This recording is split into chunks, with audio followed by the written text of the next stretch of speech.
Hello and welcome to Curated Spaces, the podcast that explores the stories behind spaces reimagining how we stay, work and play. Join me, Molly Cooper, as I sit down with founders, owners and thought leaders to hear about their journey of bringing a space to life. Great spaces shape our lives. They inspire, nurture and connect us. But most importantly, they bring us together to share life's milestones with the people who mean the most to us. So whether you're a traveller, foodie or design seeker, join us as we celebrate the power of spaces and the brilliant people behind them.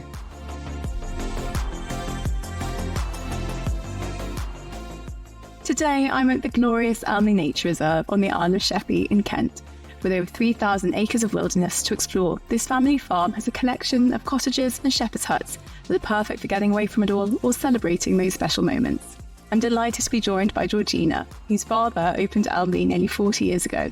I can't wait to hear all about the story behind this incredible space and what the next chapter looks like. Georgina, welcome to Curated Spaces. Oh, thank you so much, Molly. It's lovely to have you here. Welcome. Thank you. I'm on the glorious Isle of Sheppey in Kent.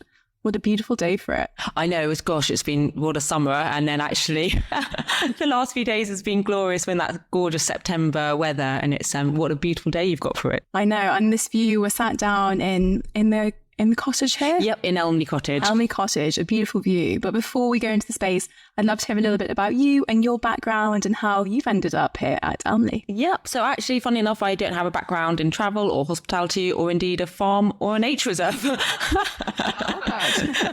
But actually we had, as Molly, you've said, we've had the unusual opportunity back about 10 years ago to get involved in running a national nature reserve, and actually being relatively young and impetuous, we just thought, why not? So my background's actually marketing, but B2B, so incredibly different. Been a fun challenge. Amazing. I can't wait to dive into that with you. But before we do, let's just set the scene for people listening at home. Do you mind giving us a bit of a flavour about where in the world we are right now? Yeah, exactly. We're on the Isle of Sheppey, which actually is only about 40 miles from London, but a lot of people haven't heard of it.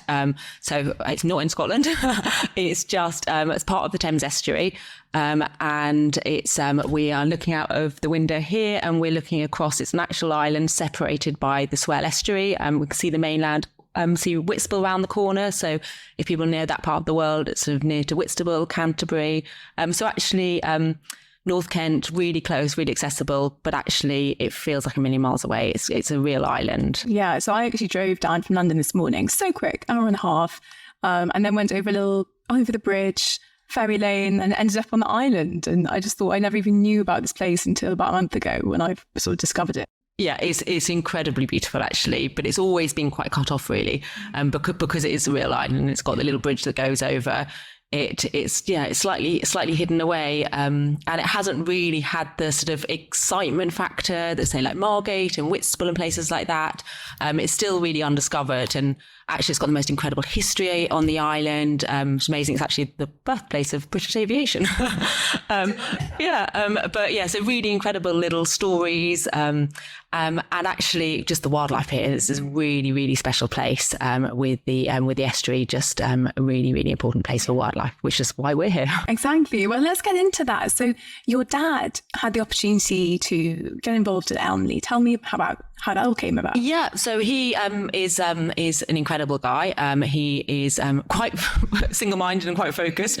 So he started his life as a very traditional farmer, and actually then got into nature conservation in the late 70s, early 80s, and had the opportunity to look into that more.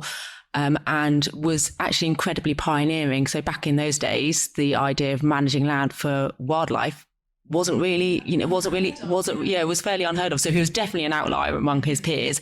But when he moved up here, it was farmed very intensively. Since really the Middle Ages part of it's been farmed, but definitely since the Victorian times. I mean, the huge barn that we can see out there, it's a beautiful black Victorian barn, which is an amazing event space, but it used to be a grain store because of the amount of arable that would be full of grain, that huge barn, and it was still being farmed intensively up until the 70s, and actually he amazingly set about in the late 70s, early 80s, restoring nature to here. So actually you can see, looking out of the window, all the ditches and the rills, and actually just filled with birds, filled with wildlife. But actually it was a real labour of love, 30 years work to be transforming this place to the amazing site for wildlife that it is today. Yeah. And then you decided to come on board and you had the opportunity to get involved. And how has the farm changed, or the site changed since you came on board and started putting your own little twist on things here? Yeah, so as we've talked about, Dad was incredibly pioneering in setting it up as a nature reserve, and actually it was the only set up as the only farming-owned national nature reserve in the country, farming-owned and managed, and incredible place for wildlife, like it still is today. But we're not really for visitors. So the visitor access to the reserve was managed by one of the wildlife charities, but on quite a small scale. And for various reasons, they decided not to continue. So that's when we had the opportunity to get involved. And actually, we looked at it and we were just like, yeah, it's a great place to come in the daytime. But actually, it's the nights that are extraordinary. And just staying the night here, I mean, I was pregnant at the time. My husband kept on waking me up about 4 a.m. and saying, look at the view. And, in the summer, and at 4 a.m. when the sun was rising, and it was just extraordinary. As Molly, you can see, it's so flat, but it's just, you've got all the rills snaking through all the water meadows. And when the sun comes up, it's almost like a savanna. And at dawn, when the birds are out there, and you've got the owls hunting, getting their early morning breakfast, and hares wandering around, it is just extraordinary. And it seemed bonkers to us that people were coming in the daytime and leaving and not seeing those dawn and dusk where the wildlife is special, but the views and the sunrise, it's almost like a sort of African landscape. And it was so obvious to us that we need to have people here to stay the night. The day, coming up for the day is one thing, but people have to experience this at night time. It's so funny you say savannah. As soon as you said that, I was like, yes, maybe it's the heat, but this could be a safari. We've got with a herd of cows wandering by the water meadows. Like, if it wasn't for the wind turbines at the back, this could be the heart of Africa, it feels like. No, you're totally not the first person to say that. And actually, it's very sensitively grazed, so the cows are fairly free roaming, and they're just separated by ditches, so we don't have any fences. We're completely off grid, so there are no power cables. So actually, it's a very, very unspoiled landscape, which is incredible. You can just see for miles. Yeah. So you touched on just then this unspoiled landscape. You then thought, let's get people to stay the night to really experience it, 24/7. So you start to think about bringing these visitors in. But how did you sort of balance that, having people to stay but not wanting to spoil or disrupt this really peaceful, like you say, off-grid space that you have? Yeah, really interesting conversation to have, actually, because for us it felt very natural, and having people to stay felt like the right thing. And we're obviously very passionate about the reserve, but we're also, one of our things is it's about the access to it, it's about accessibility to it and inclusivity in nature. And actually there is a thing, particularly 10 years ago, that actually nature reserves weren't seen necessarily for the all. There are people who perhaps had access to a car or had or were brought up doing it. And actually not many people would visit a nature reserve. And actually for us, it was about bringing people to it who wouldn't normally visit a reserve for whatever reason. And actually giving them a much deeper understanding of it. Because if you're coming in and out for the day, it's a much more fleeting visit. While staying over the night, you've got the chance to really engage with it. You don't need to know. You don't need to be an expert. You don't need to know what the birds you're looking at is. It's just about sitting and being in it, and coming overnight and staying it felt like a much more natural way for us to experience it. But it's interesting you say that, because we had a lot of conversations with our stakeholders, the nature bodies who help look after the place, who just because at the time, we're only going back 10 years. It wasn't that long ago, but the concept of spending the night and immersing in nature just wasn't, they were quite worried about it, because they said, well, there's going to be loads of disturbance. And from our point of view, it actually felt a much less intrusive way to experience it, of just quietly coming in, spending the night, rather than sort of driving in and out in the daytime. And that's what you say, 10 years ago, and now it's all about going off grid, having a detox, disconnecting from your phone, your life, finding somewhere remote and just settling in. But actually, that is, again, is such a shift that's really, I think, come to life in the last few years. So again, you were slightly ahead of that curve. Well, I think we just did what we felt natural. As I said, we don't have a background in hospitality and also don't have a background in nature reserves. But we were a young couple. We loved going and staying in beautiful places. And actually, we really kind of fed off around 10 years ago, it was that new wave of gorgeous boutique hotels that were just sort of coming in. So, the Pig was just starting, artist residence, beautiful brands like that who are much more about relaxed, wholesome boutique spaces. So we took a lot of inspiration from people like that. But we were like, we can bring that to a nature reserve. So it's about immersing in nature, but actually with style, with the quality and style. But 10 years ago, people thought we were mad. We had a lot of people, you would say to us, well, why on earth, when you can stay in a gorgeous country house hotel or in a lovely pub, why would you stay in a hut? A hut on an island. On an island, yeah, with only hares and owls for company. And obviously nowadays that sounds like a great thing, but 10 years ago, I think the concept of it was so new, and it wasn't that long ago. Yeah, I love it. And you have some really gorgeous old barns, the old farmhouse. When you thought about making these spaces for people to stay overnight, was your gut to look at those first and work what you got, or were you always keen to go down this cabin, shepherd's huts route? Well, actually, it developed quite organically. We did have a vision of how we wanted the site to be, and we really wanted to look after the barn and the houses on it. And actually, obviously our main focus is the nature restoration, but it's also the heritage restoration. I mean, it's an amazing Georgian site and a beautiful building, so it was really important to restore it, but it was a journey, and because what we were doing was quite a new concept, we didn't have a huge amount of investment to start with, so we actually grew up quite organically. And actually we started doing everything ourselves. We're doing the cooking, the cleaning, and actually really going in, immersing ourselves in that world, in the nature reserve, learning about the reserve, learning about looking after people, learning about hospitality.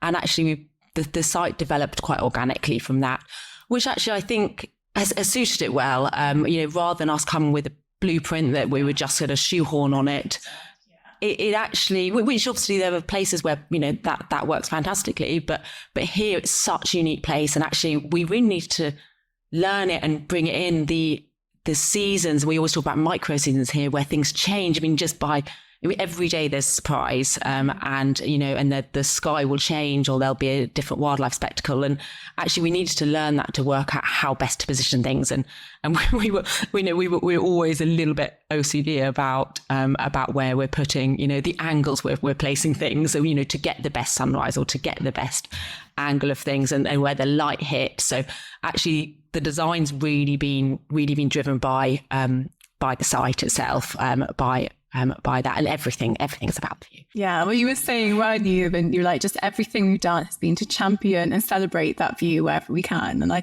love that was your starting point for all your designing and your developing. It all came back to one thing, and that was like celebrating the space that was already here. Yeah, exactly. And that's what it still is. Obviously, 10 years in, we started with 3 huts. We've now got 8. Obviously, the house you talked about, we restored, which was an amazing project to do.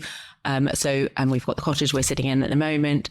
So there's there are a lot of places there, but actually the vision of how to enjoy it, which is essentially lying in bed with a cup of tea or a glass of wine, is really holds true. So we've always been quite careful about making sure that people have access to the site and actually the facilities that we can give people, but actually you want to be there and feel like it's your own little world, and that's what it's about, really. Yeah. And do you find there's a particular type of person or guest that comes to stay, and what are they trying to get out of it? Is it escaping from the big smoke? Is it having that time to reconnect with themselves and whoever they're with, or is it something else entirely? Yeah, I mean, in terms of types of people, it's amazingly broad, and that's actually what we love about it so much. We get a lot of local people. We have people from the island who've come 2 miles to come and stay here, or people from Scotland, or and all different ages, all different backgrounds. But actually, they are really coming for the same thing. They want to escape, exactly as you say. They want to reconnect. We do get a lot of solo travellers, which is really lovely, especially females coming on their own. It's quite a nice, safe place to come and be in nature. but also lovely for groups as well. So it's a lovely place to gather, and because it's such a large space and we've got so many different options, we can have, just small little gatherings of a family get together, or up to, whole site takeovers for big celebrations. I did think, as I was driving down the lovely long road to the main sort of, complex, the little cluster of bell tents that just, you see them from afar and they get closer and closer, and then you drive past and you just think, wouldn't this just be the best place to grab a bunch of your friends and pile in for the weekend? And I could just so imagine you get all sorts of people, but all here for that disconnection and reconnection with the space and their friends, their family. Yeah. Yeah, exactly. Yeah, the tents are really fun. And actually, they were something we added after COVID, but it worked really well, so we keep it. And actually, because they're much simpler, it's an easier price point for people to come in at, and they're really fun. And also for kids as well. I mean, it's a nice way to go camping, and we could do them pizza and a bar to make things easier.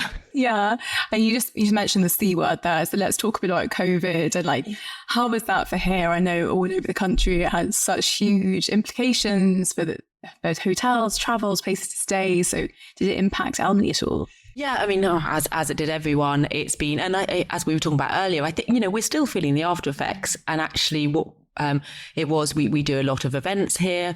And so there were, huge changes with that as well. But we tried a lot of stuff out, and actually we had a really fun couple of years afterwards where we turned the farmhouse into individual rooms, which was really fun, and stepped into that more traditional hotel model, which was, actually it was really fun. It was nice just going into doing a more traditional restaurant and a bar, and just having a few fun years, just kind of learning about that side of things.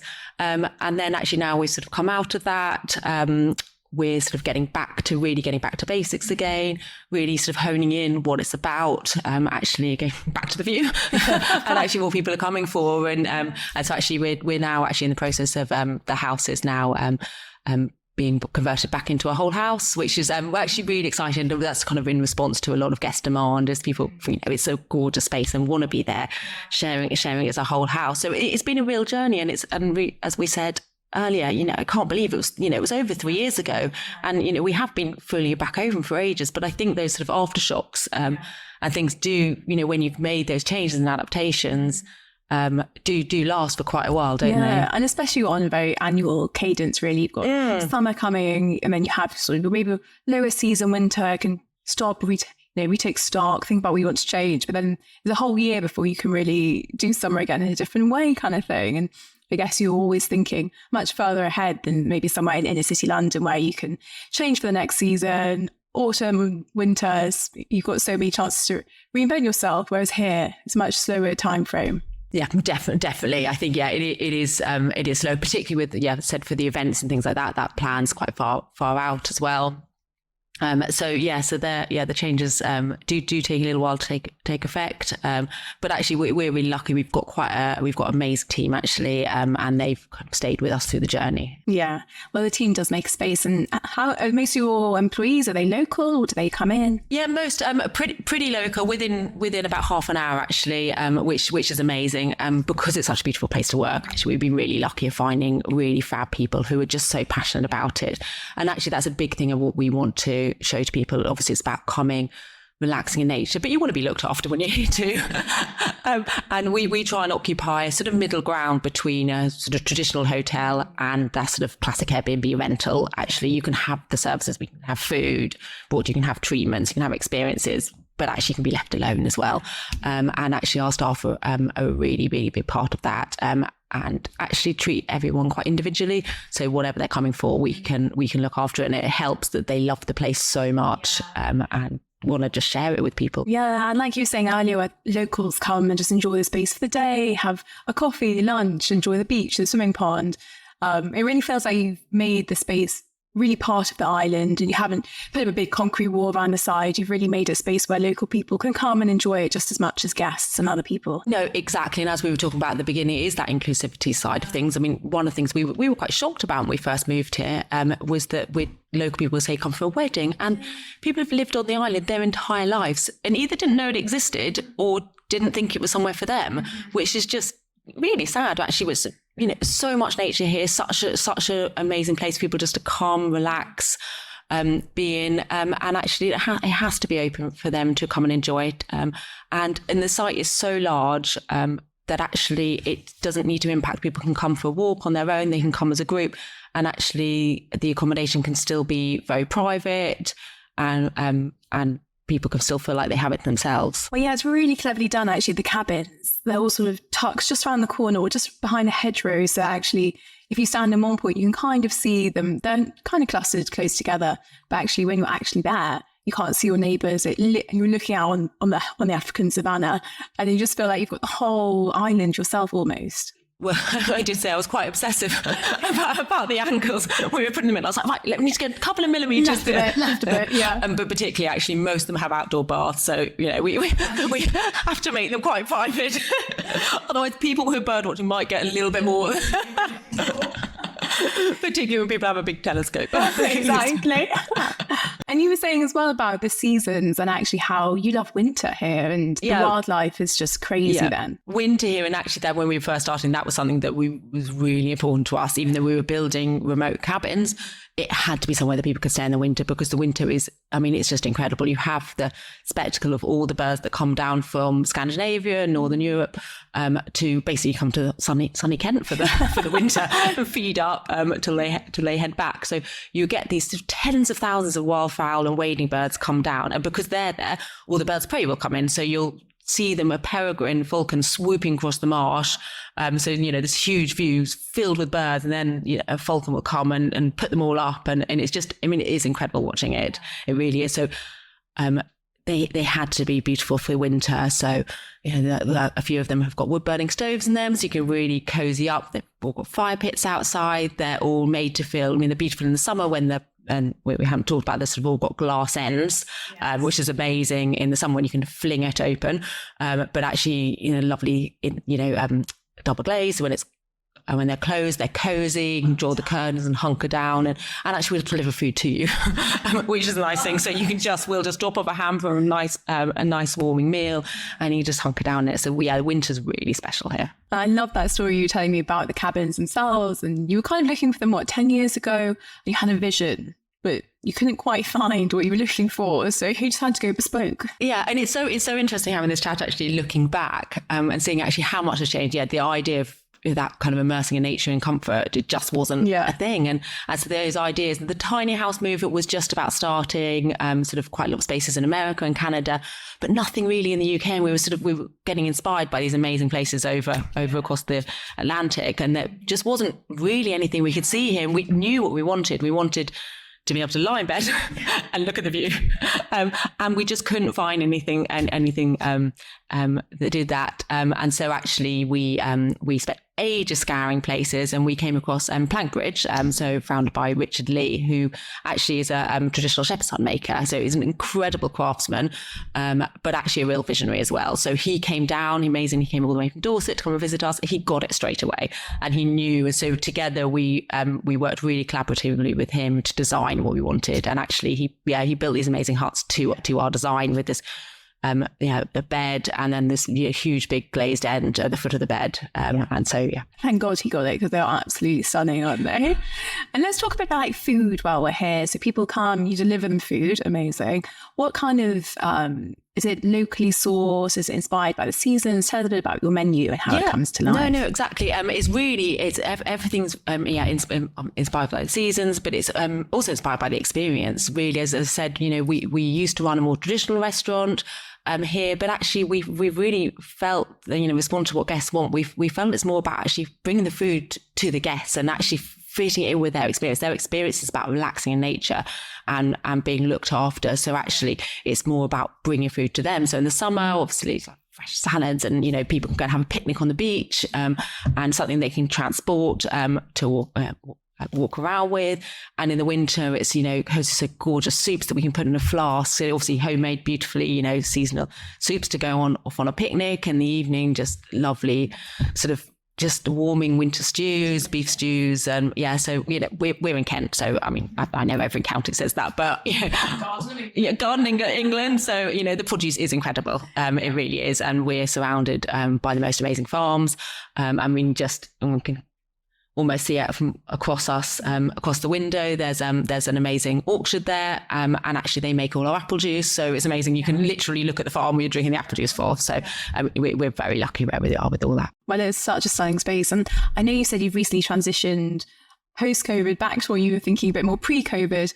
Do you have any other things coming up, any other sort of projects you're embarking on, or ideas you're exploring for the next chapter here at Elmley?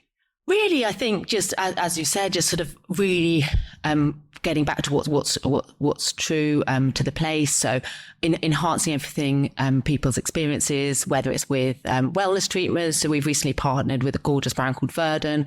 They're so beautiful, and actually it fits the place so well. So we do the most beautiful treatments with them. Or wildlife experiences, and just actually new ways for people to enjoy the space, whether it's on their own or, as I said, with events. So that's increasingly really lovely, just getting people to gather and working out the kind of the best ways for them to gather together and make the most of the space. But also I think probably almost the biggest thing for us is really the nature side of things. That is the reason we're here. That is what Elmley's for. And actually, as we talked about, it's been the most incredible place for nature restoration for 40 years or so. It still is. We still work hard every day to ensure we're doing our best for nature recovery. And also, we're doing some amazing, really exciting projects for carbon capture and things at the moment. But what we were not very good at is talking about it. So actually, we really want to just actually do some more projects where guests can come and be involved in some of the projects and just learn a little bit more about it. So that's sort of the next sort of exciting chapter for us. That's really exciting. And yeah, with conservation, I guess it's we just said there's like this almost annual cadence to hospitality.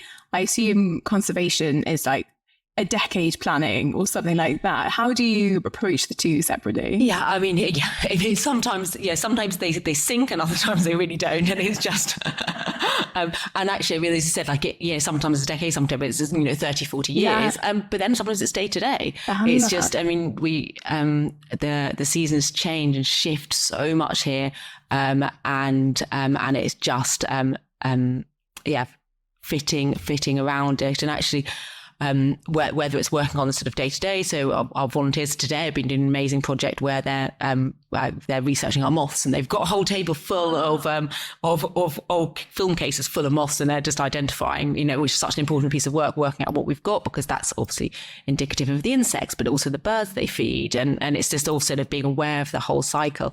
But then also looking further ahead. I mean, we've talked about our carbon capture projects. I mean, we are really, really aware here of climate change. I mean, that we can see the sea level rising. We can see the sea wall. Flat, yeah, and we can see it, and we can see how that weather changes affects. So our big, we're quite well known for in the conservation world is our breeding waders. So that's lapwing, redshank, curlew, and how they and making sure they're breeding successfully. And the weather changes, and even the last 10 years since we've been here, we can really see how much drier it is, and they need water, and how what changed. So that's obviously something so important for us, because we know in 10, 20 years time the sea might come over, and we know because the levels, we can literally see them rising and the weather changing. So that's such an important thing, and it's always at the forefront of our minds. I can really imagine. And do you have any sustainability initiatives, or I imagine you're pretty eco here off grid,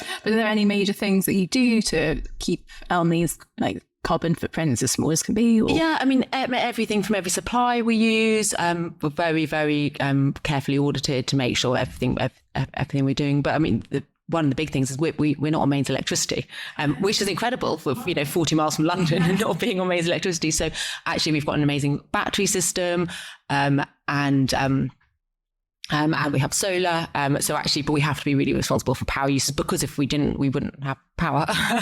But actually, a lot of it is obviously making sure that we're all the traditional ways that hotel would be towel usage, et cetera, but also trying to go that step further and actually just engage people with it. So particularly with events, if we have a corporate event, we will always try and involve them in it. So we'll give them the opportunity to do some tree planting, to carbon offset, and actually some of our other carbon capture projects we're looking into, such as blue carbon, which is sort of storing carbon in salt marsh or seagrass. So we've got some quite exciting projects happening with that, which people who are coming can actually think about their travel to us. Yeah.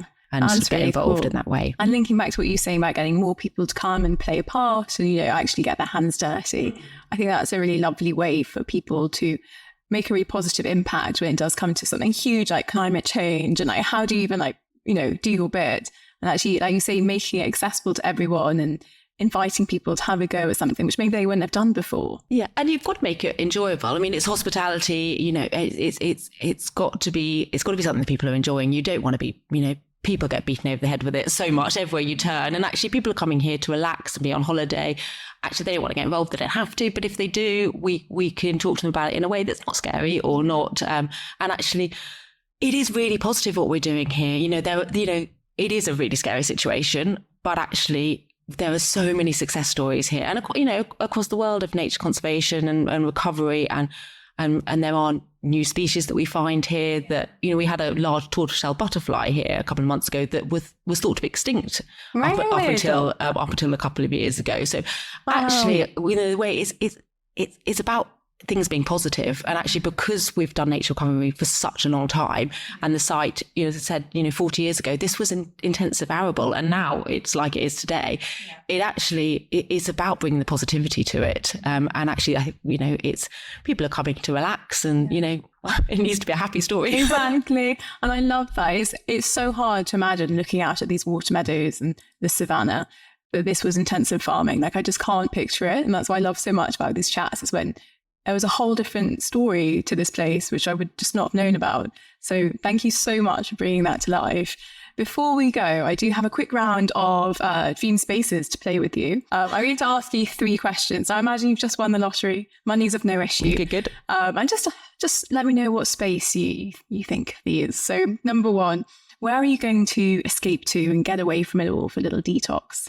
Oh, probably an island in Greece. Oh, gorgeous. Anywhere in particular? Or? Alonissos. Alonissos. Which is a little island in the Sporades with nothing really there apart from nice beaches. Perfect. A beach detox. I'm with you on that. And funny enough, it's actually also a nature reserve, so I can't really seem to get away. I love that. Well, you couldn't say Elmley is there. No. Perfect.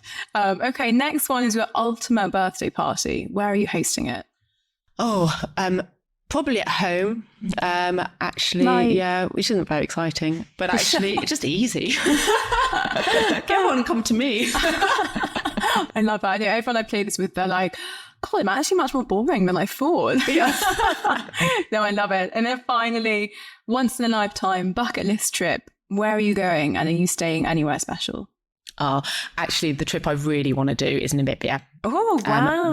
I've got 3 children and of all different ages, and I want to get a camper van. I don't know if it will ever happen, but that would be my bucket list trip. Shoving all of us in a camper van for the summer holidays. I mean, I'm not sure we won hospitality site. I don't know when that will ever happen. I love that, yeah. But that's my bucket list. Remain optimistic, yeah. I wonder how long it will be a bucket list trip for after 3 weeks in the van. Yeah. I know, maybe it should be better in my head. I love it. Oh, well, Georgina, thank you so much for coming on the pod. It's been such a pleasure. Oh, it's been so nice to chat to you, Molly. Thank you so much for coming up. Thank you. Thank you so much for listening to this episode of the Curated Spaces podcast. For more information and content around any of the spaces we feature, head to our website or Instagram, and don't forget to subscribe to have new episodes delivered straight to your inbox every Wednesday. And if there's a special place in your life that you would like to hear on the Curated Spaces podcast, please do get in touch, as we're always on the lookout for more brilliant spaces to share with the world.